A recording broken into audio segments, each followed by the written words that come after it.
In the year 2000, when the 5-year-old version of me went to the US from a flight on Sydney, and then I went to Florida, I rediscovered America. Except the only thing it was, I was pretty late to the party. I was the millionth or billionth person to rediscover America. And no one was impressed. No one wrote a single newspaper article about me. I wasn't put in any history books.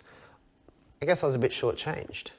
Now, the guy that they're really proud of is Christopher Columbus, who sailed into the unknown and discovered a new continent.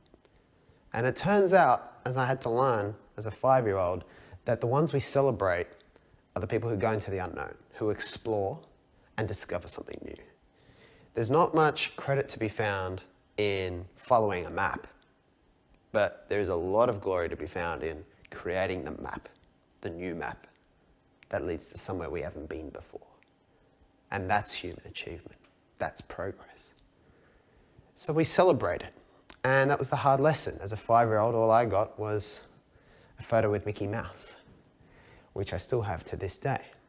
But it was interesting that as I was to go through 13 years of schooling after that, and then 3 years of university, that they didn't really teach map making.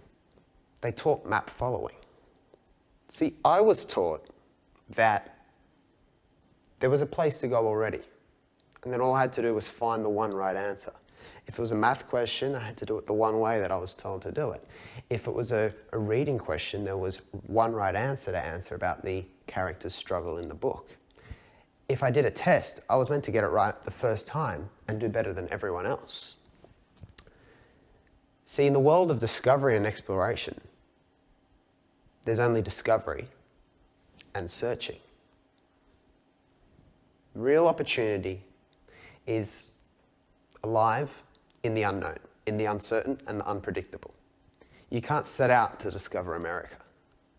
You just discover it, and then you call it America. So we've always had this gap, that uncertainty, the things we really value, have never been done before. But then education works on training us to rediscover things that have already been found.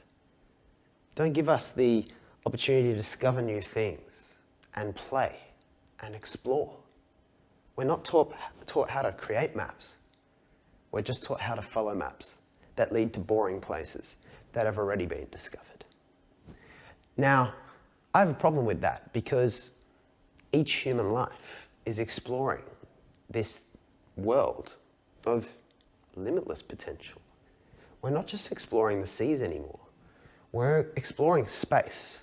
And I mean that literally with people like Elon Musk, and figuratively. We don't know what the limits are, what we can achieve, what we can realize, what we can create tomorrow.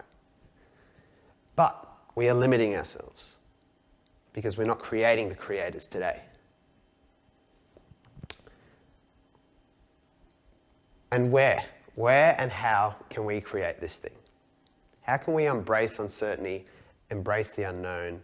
How can we educate ourselves in a way that gives us the tools and the courage to go out and take risks and to explore? Now, the way I think about this is you're standing in a room, right? You're standing in a room with 4 or 5 doors in front of you, and you don't know which door to take. And sometimes you don't choose a door. Sometimes you choose a door and it's the wrong door. And if it's the wrong door, it's the wrong decision, maybe you get discouraged. Maybe you don't make more decisions going forward. But the problem is that behind every door is another 4 or 5 doors. And behind those 4 or 5 doors are another 4 or 5 doors.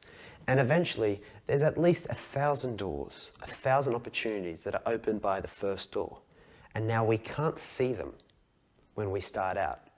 We don't know what's behind the first 4 or 5 doors. And because we don't see it, because we're so used to trying to find certainty in everything, because we want linear journeys where we can see every logical step that's going to happen in advance, because we want the map, we're too scared to go through doors. Now, going into the unknown is being willing to keep going through doors faster, get more feedback, learn more at each stage, get better and better at making decisions as we go, learning more and more and compounding our learning as we go. And I call this the 1,000 doors system. The 1,000-door system of radically doing new things, making the best available decision instead of agonizing over the best decision and learning from it, does not guarantee that we're going to end up discovering America or launching our own rockets into space. What it does guarantee, though, is that we're going to end up somewhere remarkable and that our learning is going to compound. Because if you're able to open 1,000 doors for yourself and learn not to worry about what's going to lie 3 or 4 doors ahead, the one thing we can be certain about is that the journey is going to be remarkable. And how do we find this? How do we build this? Well, we don't find it. We don't build it. We learn to stop losing it. Because the infant learns how to speak language and learns how to walk without really knowing what English or Arabic or Spanish are, without knowing what walking and running necessarily are. The infant just has no fear. The infant is always playing, interacting, starts babbling. And by babbling and playing with words, with people around it, it starts on the journey to speaking before it even knows what speaking is. So to access the 1,000 doors, let's stop and let's start playing.